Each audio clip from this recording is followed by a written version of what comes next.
Severe weather hit northwest Arkansas today. Find out which areas were affected most. Plus, tips on staying safe when the storm arrives. I may be standing on one fake leg, but I'm standing here stronger than ever because someone tried to destroy me and he failed. The Boston bomber has been found guilty. We'll have the latest on the case and where he might be spending the rest of his days. And a leading reporter on the Watergate scandal is on campus tonight. More on what he has to say to students on UATV News, and it starts right now.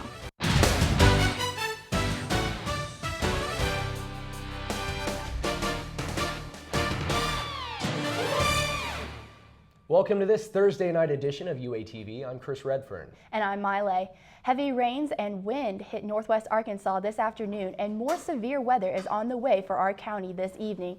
Blakely Broughton is live outside with an update on your weather forecast. Blakely, what can you tell us about the weather going on right now? We've had a beautiful day today. I'm outside Hillside Auditorium, and earlier, as we've seen, we had a high of 77 degrees, and around 3:30 to 4 o'clock, we saw those scattered showers, which brought down the temperature. So right now it's 66 degrees, partly cloudy, but still beautiful. Tomorrow, around 5 o'clock a.m., 7 a.m., it'll be 42 degrees, a little cloudy, but around noon, we'll have 60 degrees and sunny, and by 5 p.m., it'll be 67 degrees and sunny.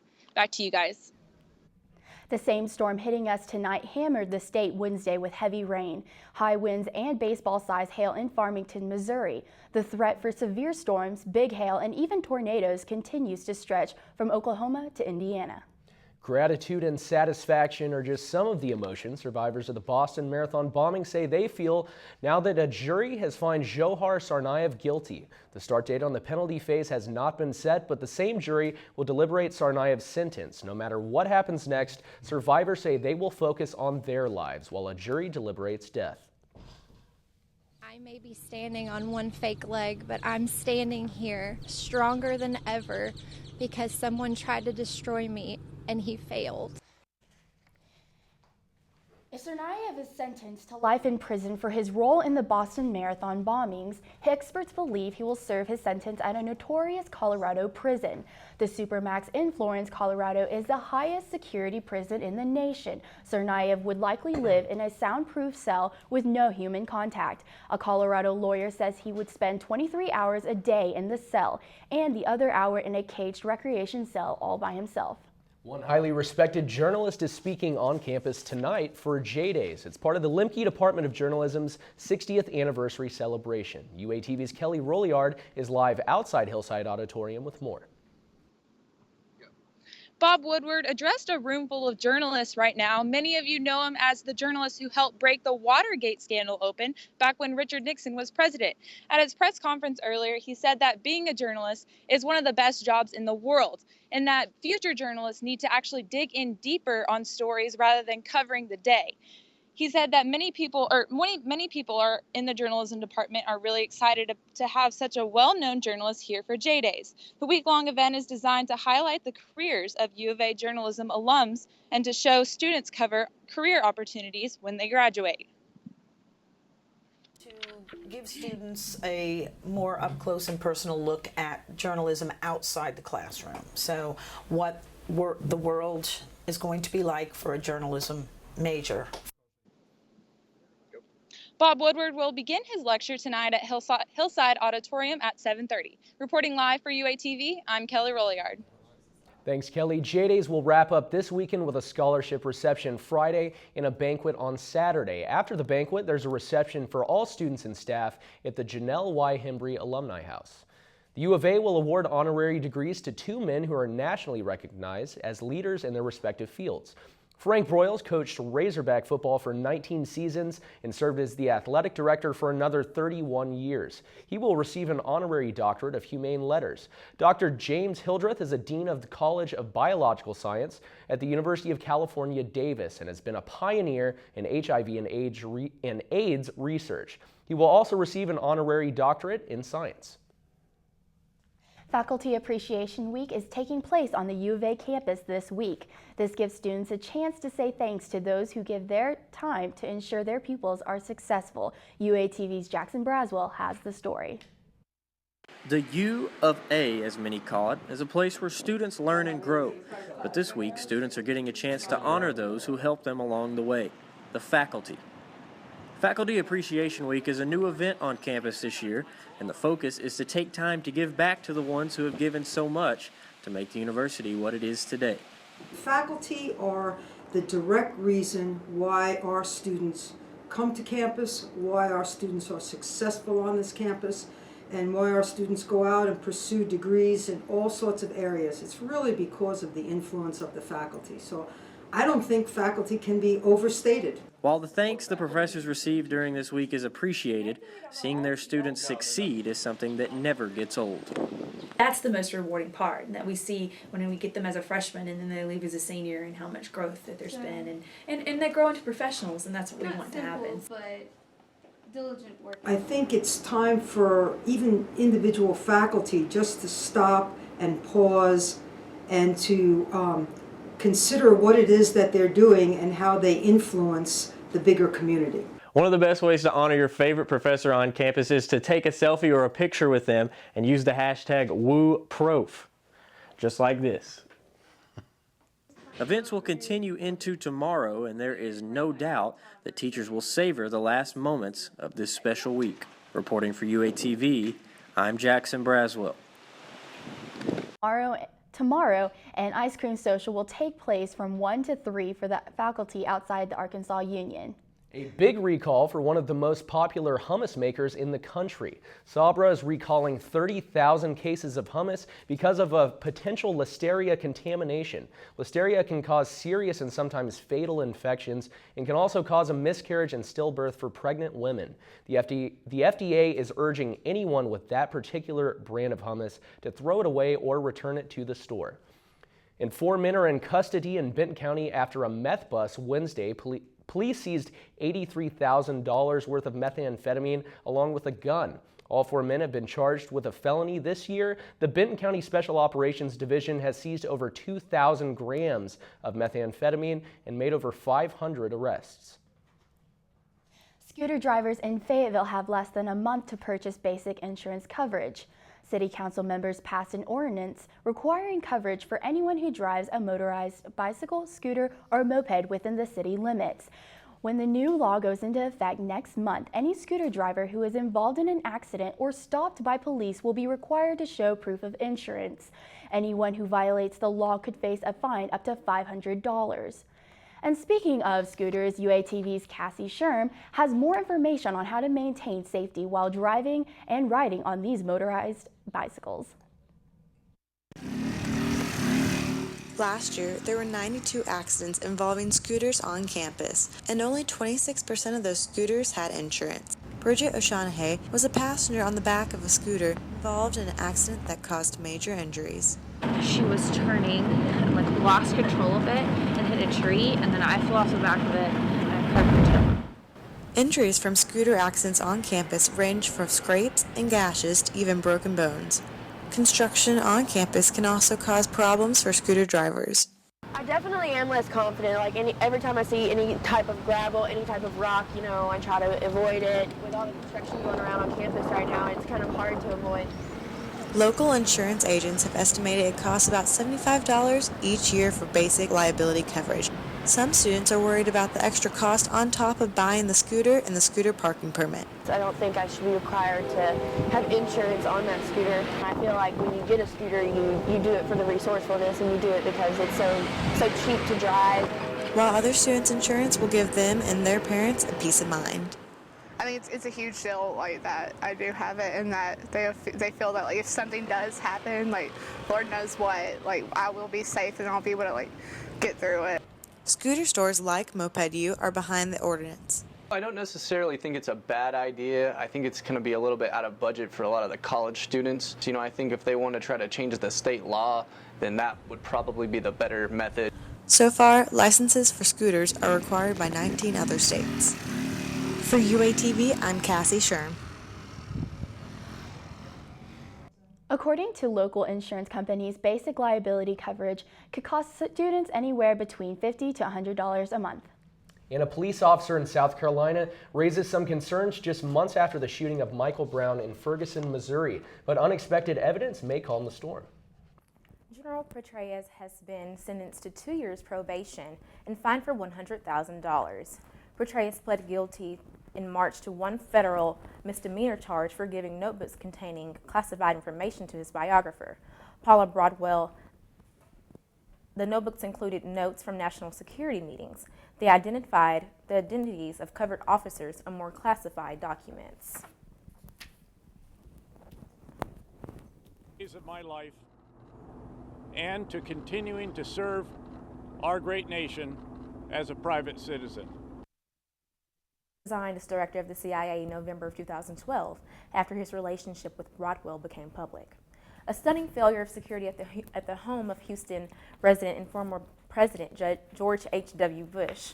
A new report from the Department of Homeland Security reveals the alarm stopped working in 2013 and wasn't fixed for more than a year. A Secret Service expert warned in 2010 that the alarm system was likely to fail, but officials rejected a request to replace it. The agency says it's already taking steps to address this issue.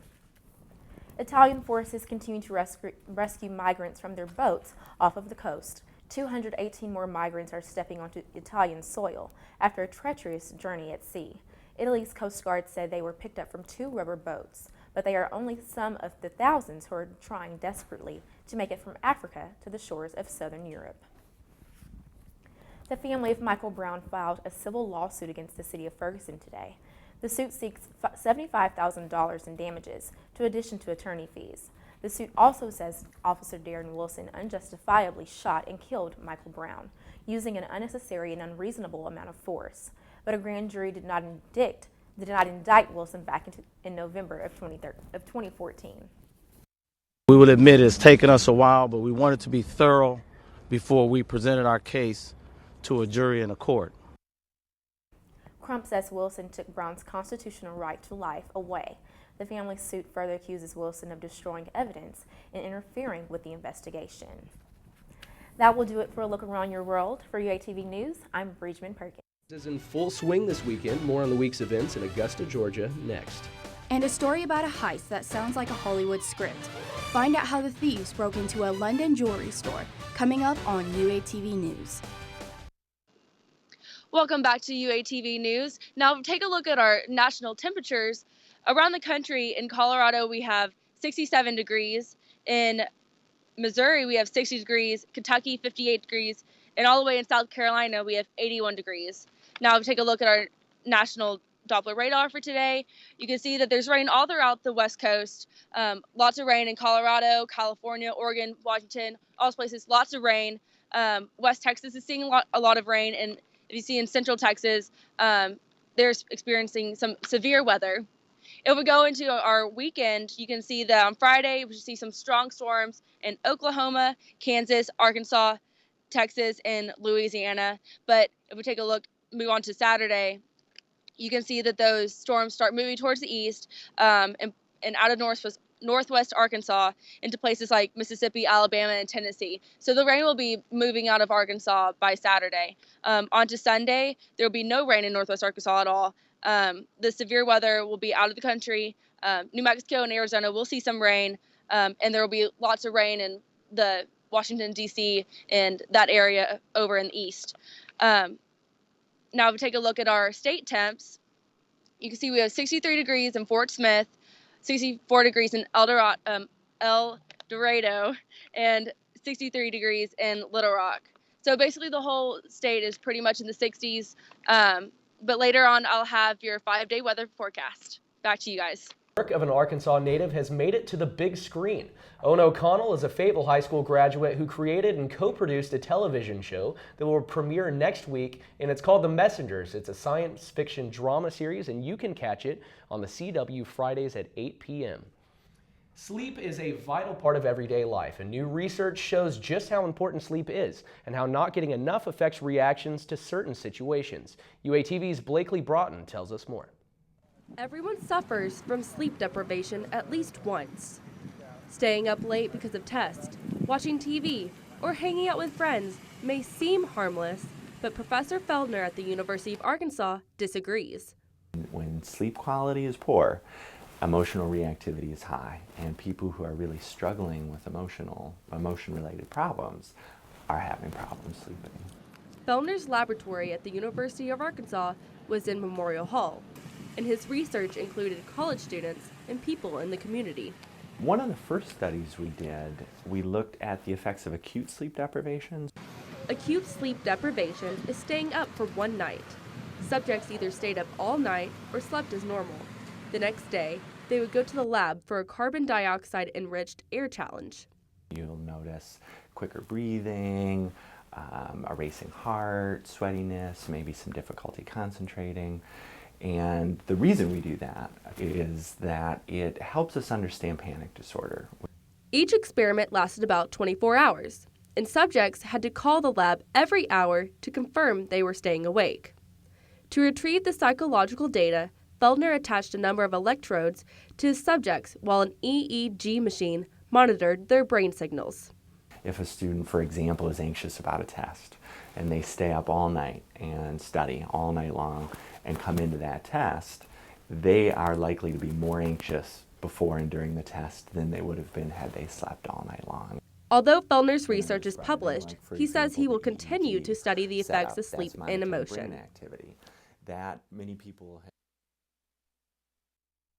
Professor Feldner recommends getting 8 to 9 hours of sleep per night. Police still have no suspects from the jewel heist in London's Diamond District over the weekend. The lead investigators say they found no evidence of forced entry into the safe deposit company whose vault was breached. The scene still remains chaotic down there. The vault is covered in dust and debris, and the floor is strewn with discarded safety deposit boxes, numerous power tools. Looking at from the evening of Thursday to the morning. He says the thieves appeared to have gained access through an elevator used by several businesses in the building. The Masters Golf Tournament officially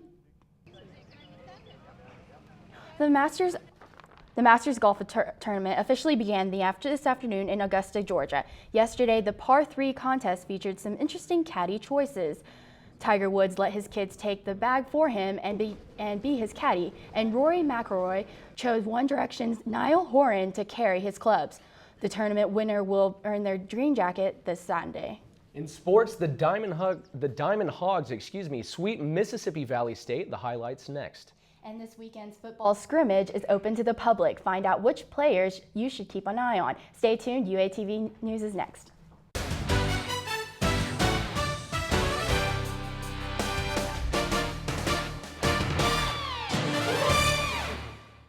The Diamond Hogs took the field Wednesday afternoon for the final game of the series against Mississippi Valley State.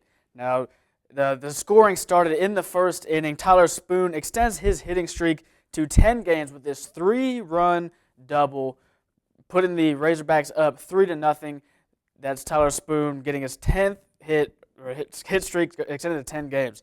In the third inning, Andrew Benintendi gets an inside the park home run, hits it way back, doesn't go over the wall, but the outfielder runs into the wall. Benintendi makes it all the way around. 2 home runs on the game, part of a day where he went 3 for 3, tied for the lead in the nation with 11 home runs. And then in the 5th inning, bases loaded, Carson Shaddy comes up to the plate and hits a grand slam for his 3rd home run of the year.